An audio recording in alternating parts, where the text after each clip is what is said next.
And today I get to start the show off with my review of Kingdom Hearts 1 or 1.5. It's complicated. Kingdom Hearts was developed and published by Square Enix and originally released for the PlayStation 2 in 2002. The series itself went on to release other games on so many other game systems, and those games were relevant to the very complicated story, so it was quite frustrating to be a 2000s kid trying to play this series and actually know what was actually happening. Some of the games were remastered, collected, and released on the PS3 in 2017, but then finally, in 2018, Square Enix released a package called The Story So Far, which collects most games all on the same system. PlayStation 4, Xbox One, and PC, with a few of the games remade entirely, and some of the games simmered down to just relevant cinematics. And that's because, some of the games were like on a Game Boy Advance, and it'd be really impossible to try to port that to a PlayStation and have it interesting to play or whatever.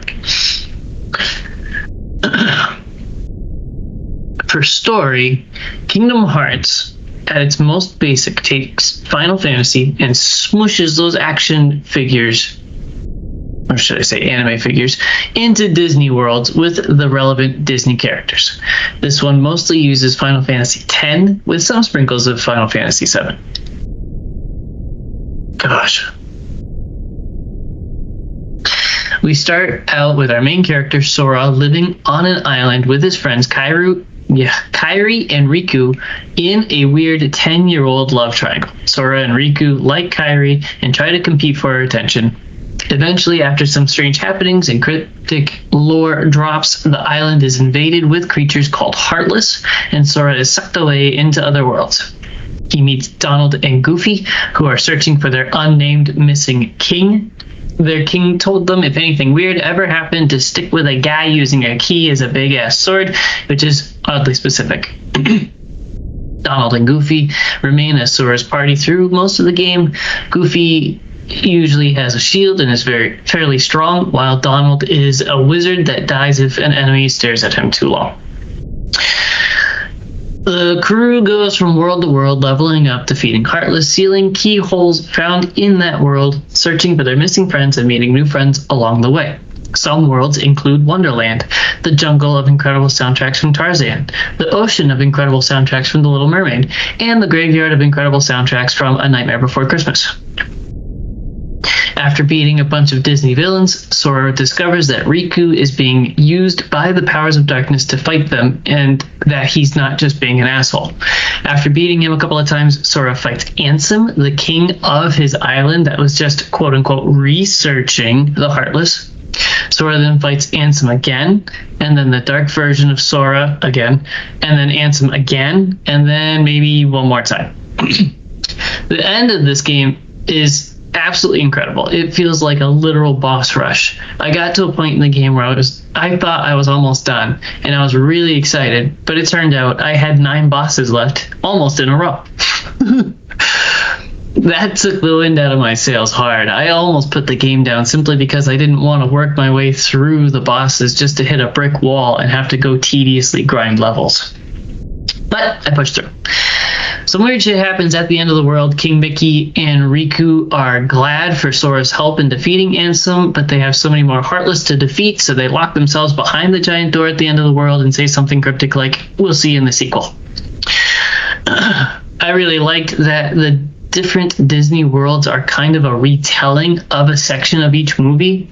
So in the ocean of incredible soundtracks from The Little Mermaid, Ariel doesn't want to do what her dad commands, and they fight Ursula, who is trying to rise up against the king and take his trident. It's not a one-for-one retelling of the movie, but it has a lot of common themes and feels like a couple hours of gameplay of hey, remember this movie? But it doesn't feel like a cheap knockoff or a boring retelling. It feels like a friendly homage to a classic movie that's been tweaked a little bit for a unique experience in a cool game. In the jungle of incredible soundtracks from Tarzan, you start by fighting the big mean kitty a couple of times, and then there's a lot of running around trying to convince the monkeys that you're their friends, and then eventually the final boss is the bastard that's trying to shoot the gorillas, Clayton, riding an invisible praying mantis. You have to slap the shit out of him as he shoots you very accurately with his old school blunderbuss. It's similar to the movie, but different. For visuals, I really like the art style of this game. It's 3D modeled, but it's colored to look quite cartoony. Bright colors in the worlds and on the characters' costumes make everything look vivid and easily distinguishable in a big group fight. Most of the enemies being blacked out goo blobs also make the characters stand out very easily. For sound design, besides the incredible soundtracks, the sound design is great. The voice acting is very good. I have no idea if the actors were children or not playing children. The index of sound effects is a little limited. So for example, Sora, Donald, and Goofy make a sound every time they attack, and that sound rotation can get a little old, but that would probably just be a limitation of the PS2. These sounds are very helpful to understand what Donald and Goofy are doing while you are concentrating on your own thing in an intense battle. It's safe to assume that Donald is dead, but if, for example, you hear Goofy say "Gorsh," you can quickly check his life bar at the top of the screen and see if you need to throw a healing potion at him. Contextual sound effects. For gameplay, before the game even starts, there's a small tutorial level that Sora has to play through to learn movement, attacking with his sword, etc. After the basics, you, the player, have to make your build. You're offered a sword, a shield, and a wizard's staff, and the game asks you which one you want to be good at. After that choice, the game asks which of the two remaining you want to suck at. Obviously, the sword is attack power, the shield is defense, and the staff is magic casting. After that, there's a weird personality quiz that decides how quickly you level up through your playthrough. The three possible outcomes are your first 50 levels are quick, and then after that each level is slow. Or you can get an even rate of leveling up, or the first 50 are slow, and then everything after that is quick.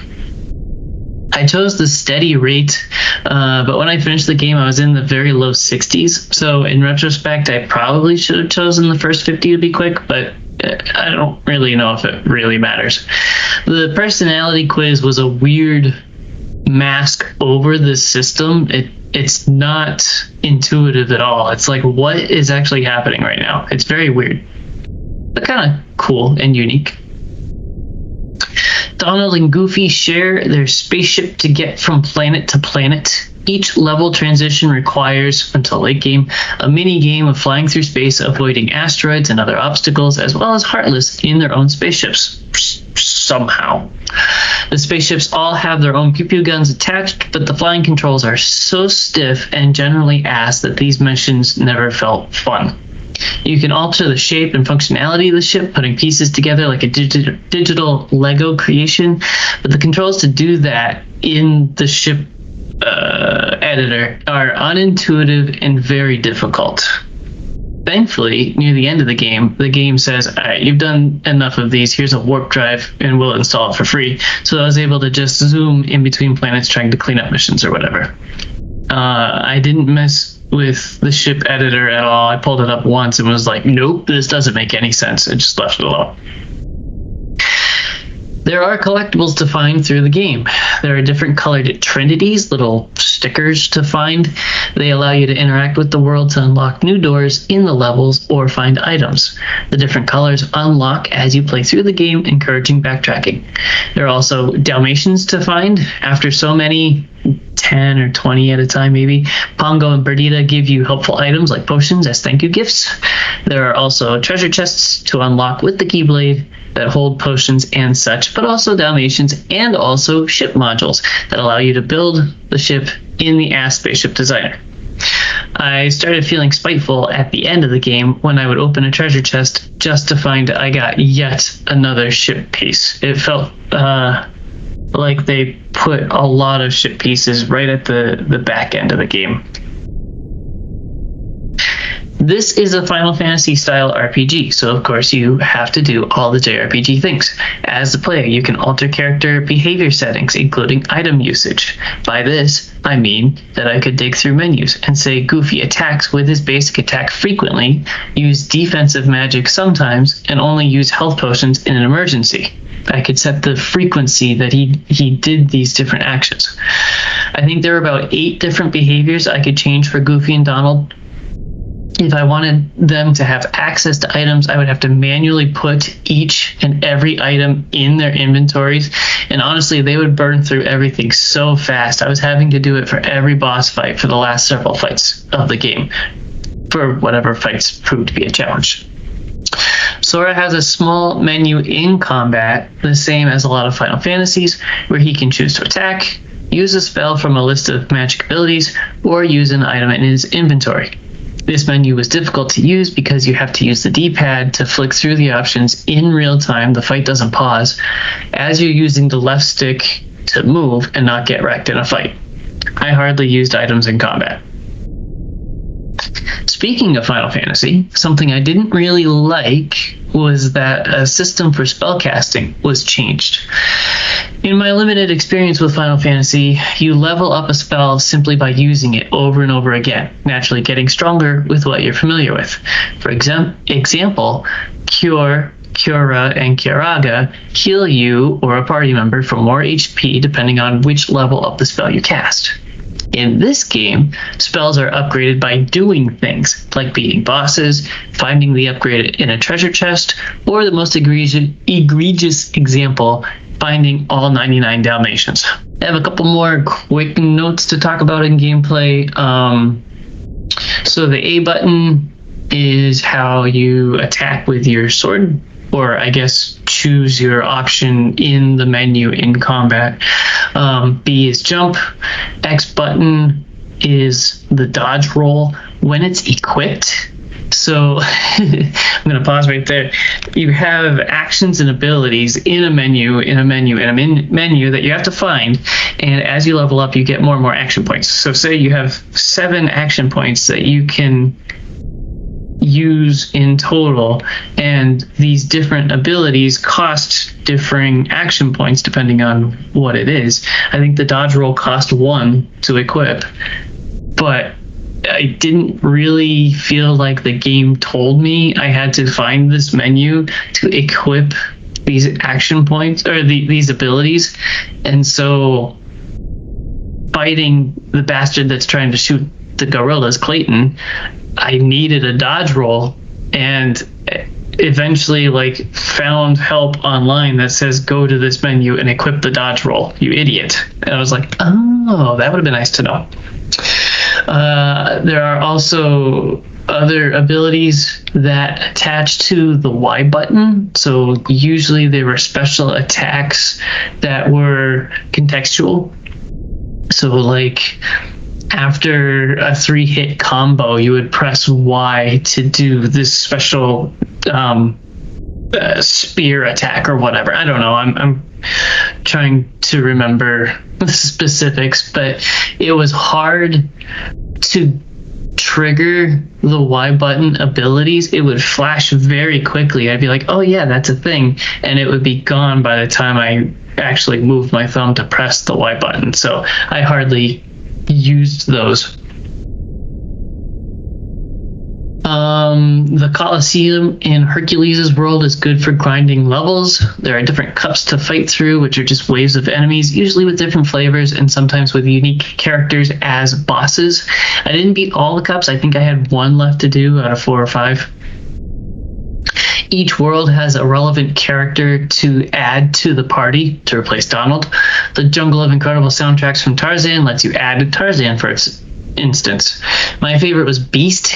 He was the only one that I felt truly made a difference in battles. Even with Donald and Goofy, it felt like they were just spamming the enemies, and I would have to come do cleanup, do the final hit. I would stand by and watch them fight with the last enemy, and it was would you quit playing with them? Just kill them, please. Do something. But Beast actually did a lot of damage, so that was cool. There's a weird summoning system that I never figured out. Playing through the story gave me different characters to possibly summon, but I think it could only be done in certain battles, and by then I was focused on the fight and not trying to menu my way to a summons menu and try to understand what a summons does. But I'm pretty sure I could summon like Simba or Tinkerbell or other characters like that, characters that I hadn't really seen before. They weren't the possible ones to be in my party. They were completely different characters. My last note for gameplay is late game crafting was way too late. There's a store that unlocks very late in the game, and it's filled with Moogles, I think is what they're called, from Final Fantasy, and they're like, hey, give us freaking materials and you can craft these different things. The more things I crafted, the more other things unlocked that I could craft. I think it capped out to like 25 things that I could craft.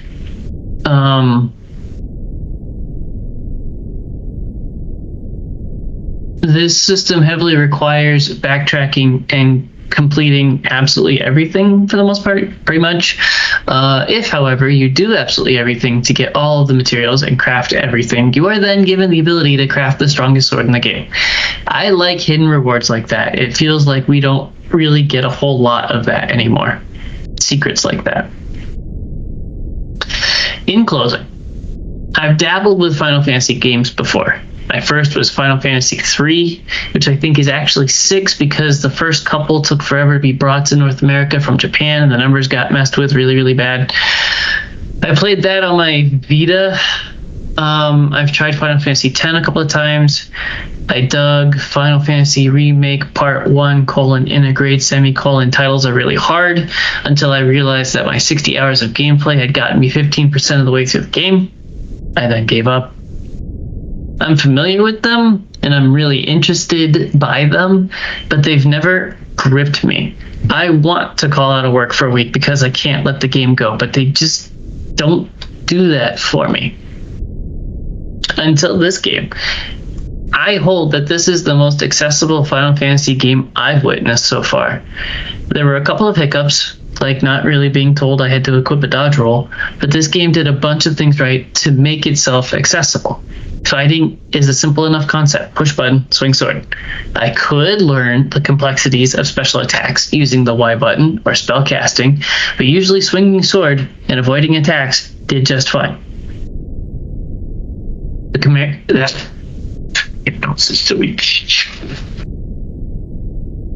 The characters are familiar and inviting.